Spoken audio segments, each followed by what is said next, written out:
Hi everyone, I'm Anna from CS team of B2Brazil. Welcome to our first international webinar, and today we are going to have a little chat with John Gardner, the international director of and co-founder of B2Brazil. He is an entrepreneur and former American Online executive responsible for all strategic and corporate business activity in Latin America, including investments, M&A, joint ventures, marketing, and commercial activity. John has been doing business in Brazil since 1999. He graduated from Duke University, the London School of Economics, and Notre Dame. John right now is based in our Miami office. So, hey, John, how are you? Welcome. Hi, Anna. How are you? And welcome, everybody. I guess we would say bem-vindo in Portuguese. Welcome. Uh, and thanks very much for participating in this event. As Anna was reading my bio, it kind of dates me because I can hardly remember when I was in university. Seems so long ago. And I can say the same for my first business transactions in Brazil. So that's the topic for today's webinar. I'm going to give a short presentation, and then Anna will be asking me 5 questions, and I'll answer, and then we'll open up to you to ask questions. Meanwhile, our client success team members will be answering questions in the chat bot that's part of this service. So without further ado, let's start our presentation about trade business with the Brazilian market and the importance of having your own digital strategy. I know many of you already have some experience with Brazil, but some of you have not. So I wanted to give some basic Brazilian facts for people to start this presentation. Brazil, as many of you know, is the 5th largest country in the world, a population of over 200 million. Economically wise, it is the 8th largest economy in the world. And that's mainly driven by a $3.5 trillion GDP through PPP, purchase power parity. Although their nominal GDP is lower, that's due to the exchange rate impact. But it's the 8th largest. And before these crises, it was overtaking Great Britain as the 6th largest. Foreign trade with Brazil reached over 400 billion in 2019, which again is impacted by the value of the real, which has devalued. And in 2019, Brazil was the 9th largest recipient of foreign direct investment in the world in terms of inflows. Import and export sectors present great opportunities. From an import side, Brazilians are large consumers, and a large middle class has developed. And from the export side, Brazil produces many products, and the devaluation of the currency presents opportunities to source in Brazil. In foreign trade, the total trade was over 400 billion in 2019, with 220 trillion of that in exports and 180 trillion of that in imports. The top 5 countries who are trading partners of Brazil are China, US, Netherlands, Argentina, and Japan. Of course, Brazil, as a Latin American, South American country, has a strong presence there. So if you look at these 2 trees, you can see in the green, the South American impact is roughly 1/3 to 1/4 of all trade, but they're very dominant there. And as you look at their trade with countries outside of Latin America, most of the trade, when we get to that, is agro and natural resources. But within Latin America, South America, most of their trade is manufactured goods. Brazil exports are, as I said, primarily dominated by natural resources and agro. That said, there are several areas where manufactured goods have reached the export markets, starting with cars, planes. As you know, Embraer is one of the largest plane manufacturers in the world. Parts and tractors for mechanical vehicles, as well as gas turbines, as well as finished iron products, rubber tires. So Brazil has a manufacturing base as well as its agro and natural resource base, although the latter two are the main focus of their exports. From the import side, Brazil imports many products, and these imported products are driven by products that are no longer produced in Brazil that they have to import, and that's the case with many Latin American countries that don't have full industrial scale to produce products domestically. Brazil could do it, and it has produced many products domestically, but now with comparative advantage, they import products such as integrated circuits, broadcast equipment, vehicle parts, cars, packaged medicines, medical equipment, etc. So it has a large import market, particularly for those products that are manufactured. Because Brazil has a large export of natural resources and agro products, those are less imported into Brazil. Why Brazil? As I mentioned in the first slide, it's a large population. It has a large middle-class consumer product. Most every sector presents an excellent opportunity for foreign companies, including these sectors: agricultural, equipment, construction, aerospace, etc. However, selling products and doing business in Brazil requires overcoming cultural, language, trade, distribution, and government barriers. And non-Brazilian companies are therefore recommended to have a Brazilian solution and a Brazilian partner in order to enter the Brazilian market and be successful in the Brazilian market. In fact, U.S. Department of Commerce has advised that it is essential to work through a qualified representative or distributor when developing the Brazilian market. Now we're going to talk a little bit generally about internet and trade, which most of you already know that until recently, only large companies could engage in foreign trade because of the high cost to participate in the trade shows and the sales calls and so on. But the internet created many opportunities for small and medium enterprises to participate in B2B e-commerce. By having the internet, companies can connect online, and it allowed companies, small and medium enterprises, to participate in trade. The pandemic that we've been facing, the global pandemic, has sped up the need to be online. And even after the pandemic ends, these online activities have taken root. While total manufacturing and distributor sales grew year over year by 1.5% to 17.5 trillion, B2B digital sales in all forms grew almost 11% to about $9 trillion. So $9 trillion of B2B sales are generated through digital sales. That could mean through marketplaces. It means companies connecting online and communicating online and transacting online. SMEs can now connect with buyers and sellers, navigate e-commerce opportunities, close business transactions, and obtain financial logistics and custom services online. So what are the main ways to connect online? Well, having an online presence, an internet site, and implementing a digital strategy is really important. Today, with the pandemic, especially with companies not spending money on participating in trade shows, offline marketing, making sales calls, and that sort of thing, really an investment online, this is a great opportunity to be investing online, to create your presence and to generate and implement a digital marketing strategy.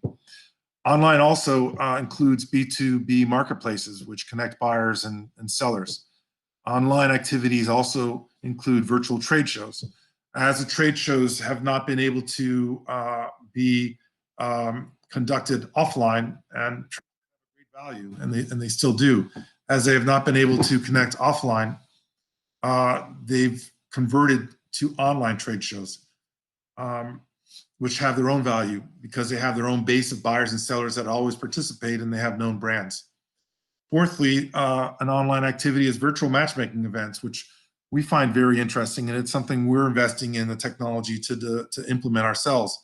This is where, as many of you participated, You go to an offline matchmaking event, you show up, and there's like rapid meetings with potential prospective buyers or sellers, your opposites, in order to generate business deals.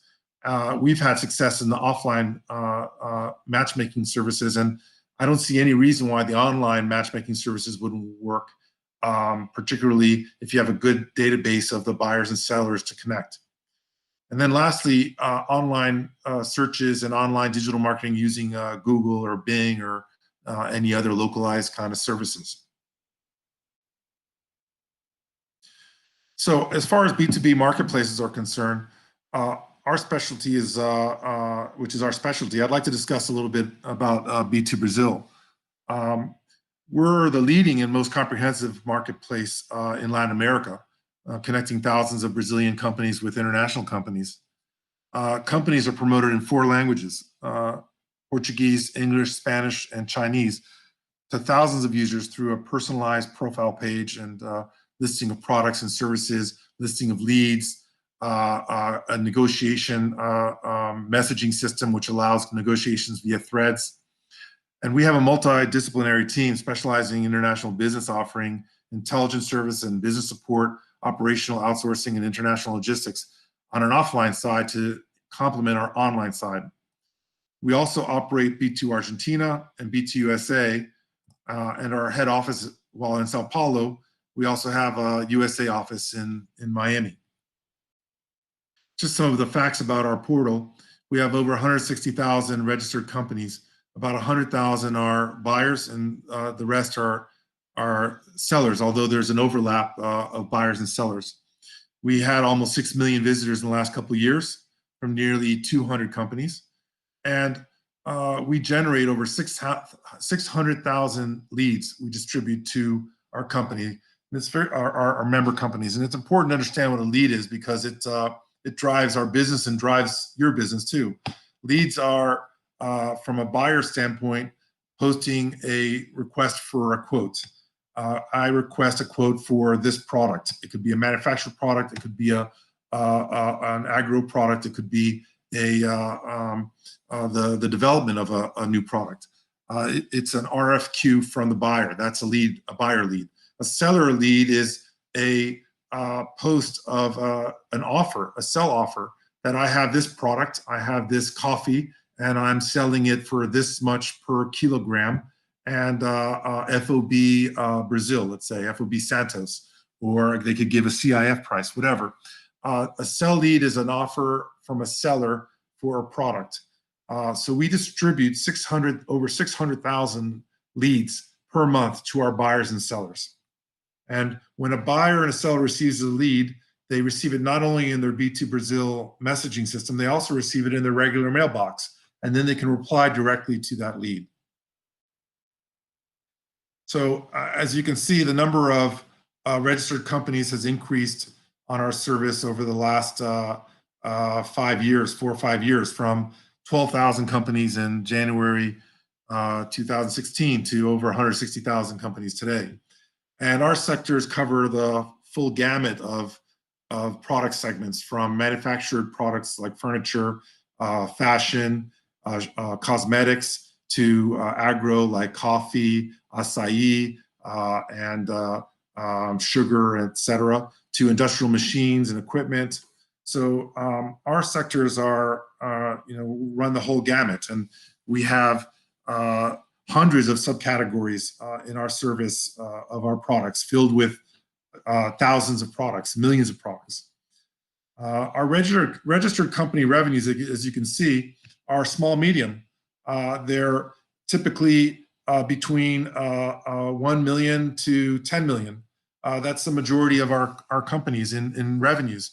And as I said before, the internet has allowed small, medium enterprises to engage in trade, and B2Brazil has become a channel for these companies to engage in trade.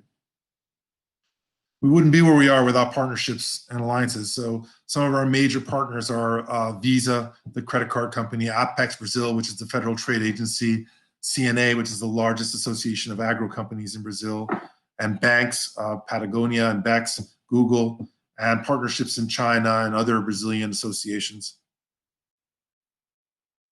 I said earlier, our leads generate our business. So as you can see from 2016, where we generated an average of 10,000 leads a month, to today, where we generate 600,000 leads a month, these leads have reflected our growth in membership base and the popularity of our marketplace. And they're directly related to the number of registered companies as well. The number of leads has more than doubled in each of the last 3 years. And in the last quarter, as I said, we distributed an average of 600,000 leads per month to our base. As far as online services are concerned, the leads generate the activity of our members. When members receive leads, they respond. If you're a seller and you receive a lead from a buyer that's interested in your product, you're going to respond to that. And sellers are promoted for free, but they receive a limited number of credits to respond to the leads per year, to answer the buyer leads. So they must buy lead credits if they exceed that limited quantity. That limited quantity is 3 lead credits per year. Beyond that, they can buy a single lead, they can buy multiple lead packages, or they can upgrade to one of our premium plans, which is Premium or Premium Plus, and answer RFQs. With the Premium and Premium Plus, they also get additional contents, additional promotional products, additional promotions of their companies, and exclusive access to the leads that they receive. Buyers can use this service for free without any limitations and without any cost. As a multinational technology company, we also create modern multilingual websites for companies, which is a start for any company wanting to engage in digital strategy. Not only can they receive a digital online presence on B2Brazil, but they can also receive their own customized website that's created with the best of breed modern technology and in multi-languages. We also develop and implement multinational Google Ads strategies with our team that is Google certified through our partnership with Google. So we offer the full package of online services. When in one of the prior slides, I went through the 4 or 5 different online activities that you could take from creating a website and implementing a digital strategy. We can help with that. From participating in B2B marketplaces, we are a B2B marketplace, the largest in Latin America. From participating in trade shows, online trade shows. Well, we're not in that segment, and that's an opportunity for you, but we kind of view ourselves as a 24/7 online trade show, if you think of it that way. From matchmaking, which is a function that we're implementing, but is a great opportunity to take advantage of as well. And then lastly, from participating in Google Ads, which we develop and implement strategies for. We found, however, that companies that are small and medium, while they can connect and close deals with companies online, the actual implementation of that is difficult if they don't have the existing providers for the transportation, logistics, and customs and inspections and that sort of thing. So we've created an offline trade center called the B2B Trade Center, which is a business unit that provides comprehensive trade services. And it leverages all of our online service and our online database of thousands of companies and thousands of leads and all the products, and millions of products and services to provide business facilitation services, which helps companies to source products and to intermediate their deals. We also provide commercial support services, including market entry analysis, customs analysis, regulatory analysis, and even to a point of helping companies to set up in countries, as well as operational logistics services, such as logistics freight, customs clearance, and trade brokering. If we do not offer this service ourselves, we have partnerships with experienced third-party providers to provide these services. So for instance, in logistics, we do not have a logistics company. We work closely with 2 logistics companies to provide that service. And in fact, logistics is special to us because we're launching an online logistics service in the next quarter, which will allow companies to get instant quotes online for their logistics needs and customs clearance needs. So combining the online and offline, the B2B Trade Center also provides what we call our Solução Comex 4.0, which is our complete trade solution. This is where companies can outsource their some or all of their trade operations in general or for target markets. So to give you an example, we have a USA company that retains us to do all their sales representative and their market entry work for entering into Brazil. So in that case, we regularize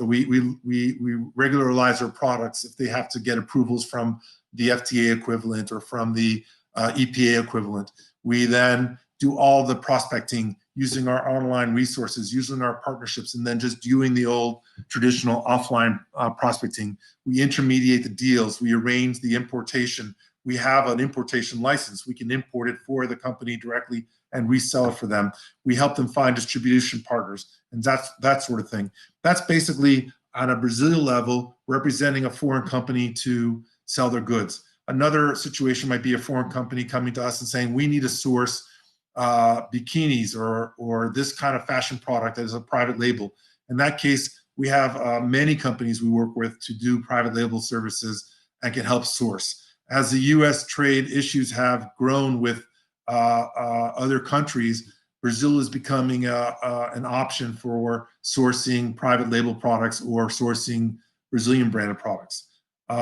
Finally, for Brazil companies, we can offer to be their full and complete trade office, managing their complete trade services in an outsourced way, where they hire us to do all of their market entry strategy, which markets to target, which markets to invest in, what to do from digital marketing standpoint, how to utilize our online services, how to utilize our offline services, to basically provide them their complete trade solution for exports of their products. This has to do with companies that do not have export experience and would rather outsource it than make the capital investment to create their own teams to do it internally. This unique solution, as I said, combines both online services and offline services. And this slide gives you more details of what we do, from the online service component of the analysis, the campaigns, the email marketing, and the online presence, to the offline services of planning, intelligence, competitive strategies, and prospecting, negotiating, closing deals. So to summarize, Brazil is an important market for the world economy, as it has a large population and it has a large economy, and it has a great base of consumers who like to spend. Foreign trade with Brazil reached over $400 billion last year, and there are excellent opportunities for both importing and exporting. Most every sector presents excellent opportunities for import, export, or investment, and a local partner is recommended. The internet has opened global trade and business opportunities for companies of all sizes, and due to the pandemic, this is now a primary means to connect and do business. And B2Brazil is the leading B2B marketplace in the Americas, and we want to be your partner, offline and offline. We hope that through this presentation, you'll learn more about Brazil. And if you have any questions, please feel free to ask. This is my email address here. It's coming up. Feel free to email me directly with any questions, which I'll be happy to answer. And without further ado, we'll go into Q&A session now with Anna asking me 5 questions, and we'll turn the questions over to you. Thank you, John. It was a very interesting presentation. There are tons of opportunities for foreign companies who want to start doing business in Brazil, and also there are tons of benefits of having online presence, even for international deals. So B2Brazil is definitely a unique solution for doing business with Brazil using online service. Now I have a few questions that might be interesting for you to share with us. So the first one, for you as an American businessman, what strikes your attention in doing business with Brazil? Well, my initial interest in Brazil came from working at a large, at the time, the largest internet company in the world, America Online. I was in their international group, and we were investigating Brazil. And my first trip there was 1996, and I then moved over to America Online Latin America and was their vice president for commercial, corporate, and business development. Brazil was our largest market, and I had a very big impression from Brazil. First of all, the business community is first class. The professionals there and the graduates that we hired, and I can say the same for our team at B2Brazil. They meet or exceed the quality you can find almost anywhere. And the industry and the production is large scale there, that they can produce, and they have produced almost every product, because they have a large population and they have a very strong entrepreneurial business class. So when I left America Online, people were asking me to help them to source products from Brazil, and asking me to help them with their business prospects in Brazil. And that was the genesis for starting B2Brazil as a means to connect buyers and sellers. Brazil is very attractive for business, and it's always going to be attractive. But it's not an easy market to conquer because there are hurdles. Let's not be rosy about everything. The hurdles are language barriers, cultural ways of doing business, regulatory hurdles. I wouldn't call them barriers as much as hurdles, regulatory hurdles. So to overcome these, like doing business in other countries that have unique systems like China or Japan, it's very important to have a local partner. And even B2Brazil, my partner is my partner in business, who runs our Brazilian operations. And without him, B2Brazil wouldn't be where we are, because it would not be easy for a gringo to be operating a business, localized business in Brazil, obviously, as well as growing it to be in the condition we're in. But it's very important to have a partner, and whether you find a distributor who's your champion, whether you work with B2Brazil to find you that distributor, or to find you retailers or distributors or importers, etc. It's very important to have someone local to work with, because to come into the market on your own, like coming into other foreign markets, would create more challenges than you need to address if you had not come in with a partner. So that's my answer as far as the interest in doing Brazil and the means to do business in Brazil, from my experience. Great, John. Brazil is a very promising market, indeed. This is why you're still doing business here, right? Um, Yes. but what are Brazil's strong opportunities now? Well, the strongest opportunities, let's look at it from three parts. From import, selling your products in Brazil. Even though, and one of the, I guess the main thread through this is the currency. When I first started doing business in Brazil, the currency was about 1.2 Brazilian real to the dollar. And now it's about 5.5 to the dollar. And you might think, wow, that means things are very expensive. And they are for Brazilians in a way. But there are products from that Brazilians import because they can't manufacture it. And those sectors are electronics and certain clothing and things that they just don't produce locally, that there's a high demand for. They have a demand for all the global products like everywhere else. And the ones that they don't produce, they're going to import and they're going to pay for. So it's still a huge market for that. And people the consumer base is very, very strong. From just to give an example, AliExpress, the Alibaba B2C platform, their largest market, I think, other than the US, is Brazil. because of the purchasing of the Brazilian consumers, their largest market outside of China and the U.S. So it's a very strong market from a standpoint of selling products. That's B2C, which is not our forte. From a B2B standpoint, you're selling to the intermediary, who's selling then to the consumer, or you're selling to the manufacturer, who's then integrating your product, your circuit board, or your motor, or your pump into their product, which they then sell. I would also say then, so that's from if you want to sell your products to Brazil. From buying products from Brazil, this is a fantastic opportunity, because on the flip side, the real, having been devalued, has created a situation where the dollar is very strong and Brazilian goods are very cheap. So, having that situation presents an opportunity to basically buy Brazilian goods for almost half of what they would cost 2 or 3 years ago, although their costs have increased as well, especially on when their products are based on materials that have international cost structures.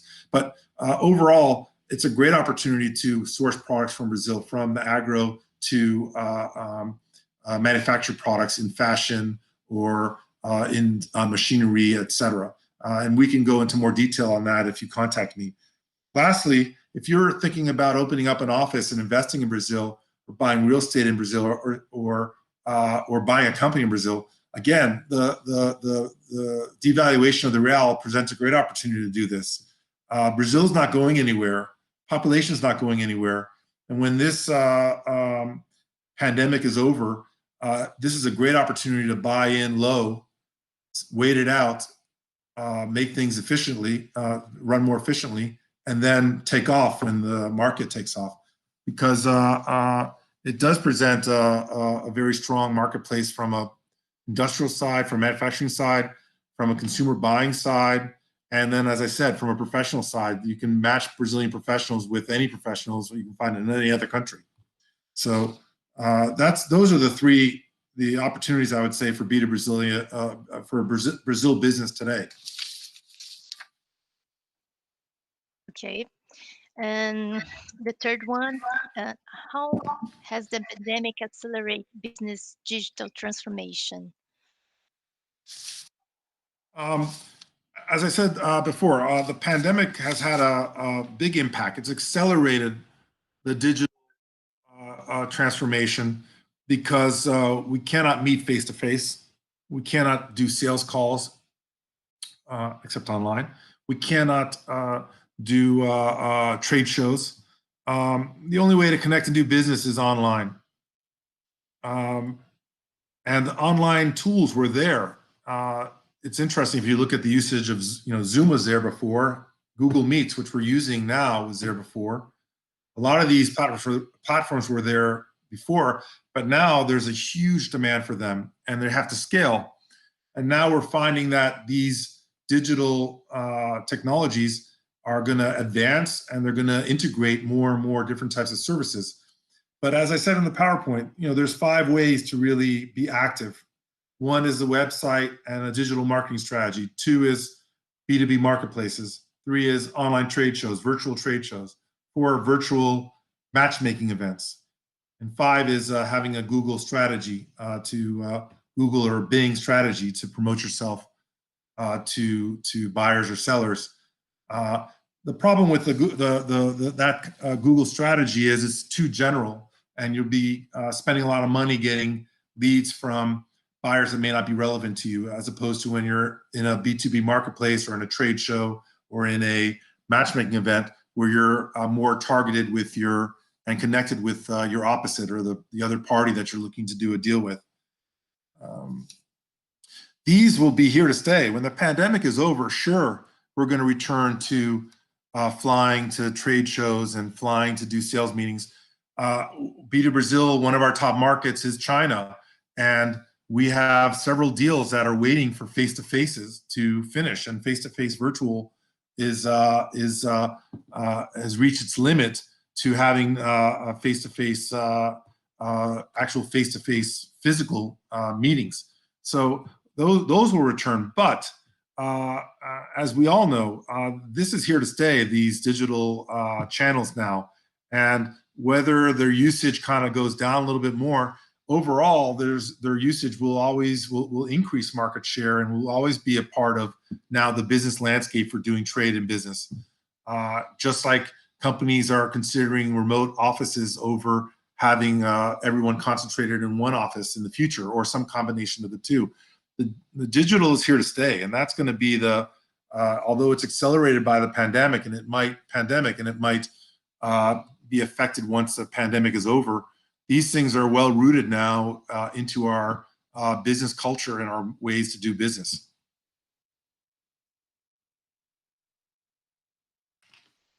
And John, do you think that there are some services that companies should be looking at right now?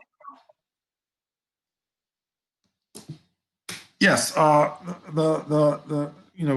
going back again to the main 5 services that were in the PowerPoint. If you don't have a multilingual website that's modern and has the search engine optimization built in, then it's something you should be doing. If you don't have a digital strategy, then you should be coming up with one. You can work with another company to come up with one, or there's a lot of material online, content online, for you to figure out the kind of options. And what I've just explained to you are the basic 5 things, online presence, B2B marketplace, online trade shows, virtual matchmaking, and then using Google or Bing to do business online. From the standpoint of the pandemic, since you're not spending the money on going to trade shows, and you're not spending the money on doing sales calls and other kinds of expenses for marketing that you would have done traditionally, now's the time to look at. I know everyone's affected by this, some more than others, and some have actually benefited by the pandemic. But in all cases, now's the time to look at, where do I make the investment for after the pandemic? I mean, unless you're going to circle the wagons and close shop, this is a time to start looking, how am I going to improve in the post? How can I still be in business and monetize the pandemic world? And this is going to end, guys and ladies and gentlemen. This is going to end soon enough. And how am I going to be ready for the takeoff? Because then once the pandemic is over, it's not going to be at the level of like a World War II being over, but there's going to be a huge spurt in economic activity. And how are you going to be well placed to participate in that? And part of that is perhaps making a plan for that. What am I going to do when it's over? But in the short term and the medium term, what is my online strategy? Where am I at online? And how do I take advantage of this now and in the future? So that's where I think from the online services you should be considering at the moment, current situation and going forward. Yeah, and some of the service companies can find it here at B2Brazil. As I said before, we can help companies to find trade partners with our online service.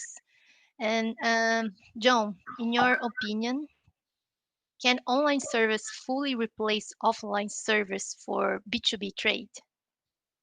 It's an interesting question because it's something we're faced with. There's no B2B comprehensive life cycle like platform. It covers the whole, from the connecting the buyers and sellers to doing an online bill of sale to organizing the inspections, organizing the letter of credit, organizing the customs clearance, organizing the trade logistics. It doesn't exist. Not even Alibaba does this. They have pieces of it, but there's still an offline element.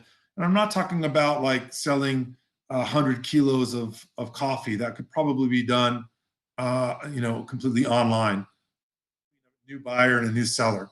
I'm talking about, selling a container of coffee, or a label version of a product which you need to have a back and forth and get samples and that sort of thing.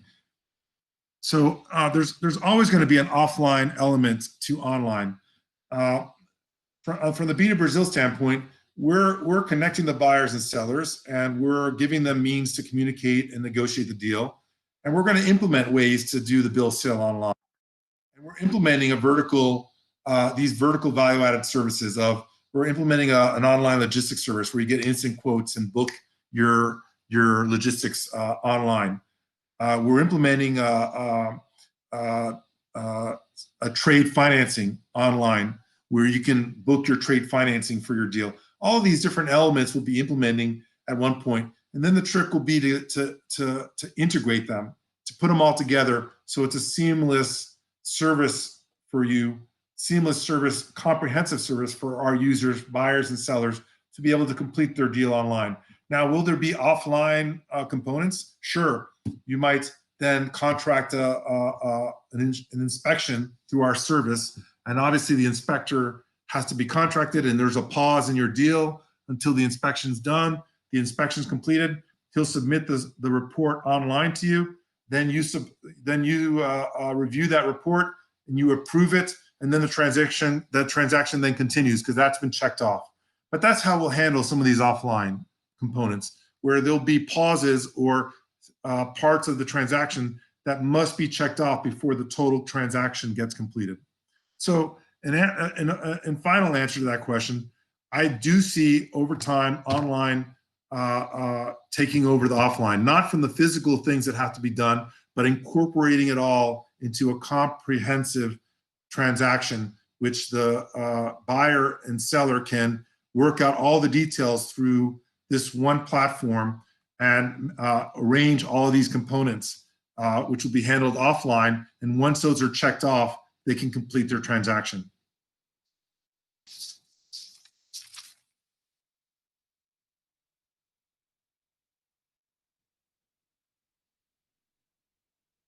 Anna? Sorry, I was in the mood. So, John, I have one last question. This is actually from Alexandre. And he's asking, in your opinion, what are the main challenges when dealing with Brazilian companies? Well, the main challenges in working with Brazilian companies are when you work. It's basically the same as when you work with any other foreign company. Do you have the sensitivity to the cultural aspects? Brazilian businessmen or Brazilian business is a very kind of a social as well as a personal type of business.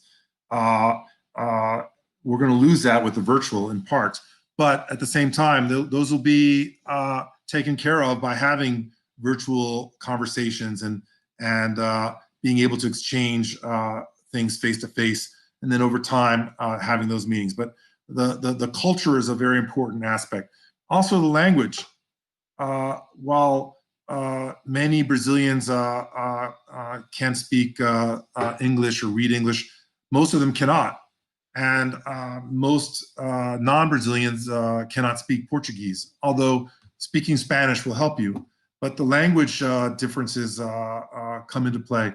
Actually, on B2Brazil, all of our communications between buyers and sellers are automatically translated from the language of the sender to the language of the recipient, and then vice versa. So our system automatically translates it. And at some point when we have better voice recognition software, we'll be able to do that on verbal communications as we do our matchmaking events and as we add voice to our service over time. But language is part of the cultural barrier. And then if you're, depending on the type of deal, there are different levels of regulatory barriers. If you're just purchasing a product, then it's not a barrier, the regulatory barriers. It's only for the Brazilian company, and Brazilian regulatory laws are actually quite beneficial for exports, as many countries are. So just a purchase of a Brazilian product will have that. If you're selling your product to Brazil, again, it's really more going to be the importer's issue to deal with. If you're the importer, then you're going to have to deal with those issues of setting up your company, getting your tax ID, and then meeting all the regulatory issues, which do present some challenges. And in that case, that's where, again, it's better to have a partner to do business in Brazil with. And we hope that partner would be B2Brazil, because we've helped companies set up companies, we've helped companies source, we've helped companies find partners, we've helped companies deal with the regulatory hurdles in Brazil. So we can do that for you. But to try to do that on your own, or to to hire one-offs rather than us, which we can put together the full package of the lawyers involved, the accountants involved, etc. It's better to deal with a one-stop shop in that. And B2Brazil could be your one-stop shop. So the challenges presented by Brazil are no different than the challenges of doing any international transaction. And B2Brazil online facilitates getting your transaction done by helping you communicate, helping you connect. And beyond that, though, if you're going into a deeper transaction, it would help to have a partner. And again, we could be your partner, or we can help you find a partner, or it would be good for you to find a partner.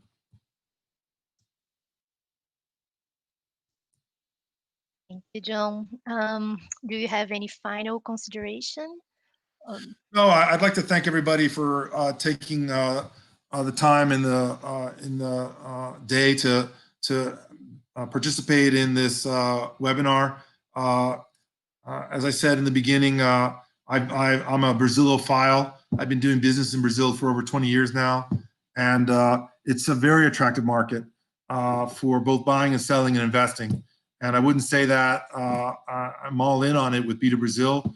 And B2Brazil is a great partner for you if you want to do business in Brazil online through our online platform, or offline through our B2B Trade Center.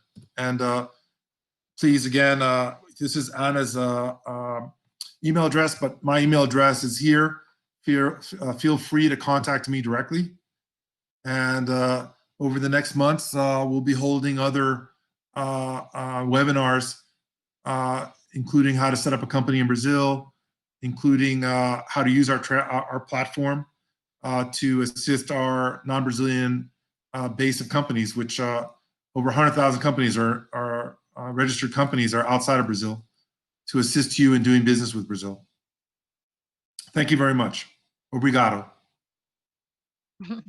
Thank you, John. I really appreciate that you spent some time to join me in this first international webinar of B2Brazil. I think it was very suitable for the current situation that we've been facing. I think it was very essential for us to explore new opportunities given this fast digital transformation. And well, I hope everyone that's been watching has enjoyed it. We are also going to send the link of this webinar to your email so you can watch later if you want. Thank you guys for joining us here. I hope you have a great day, afternoon, or night, wherever you are. So bye bye and see you next time. All right. Take care. Bye now.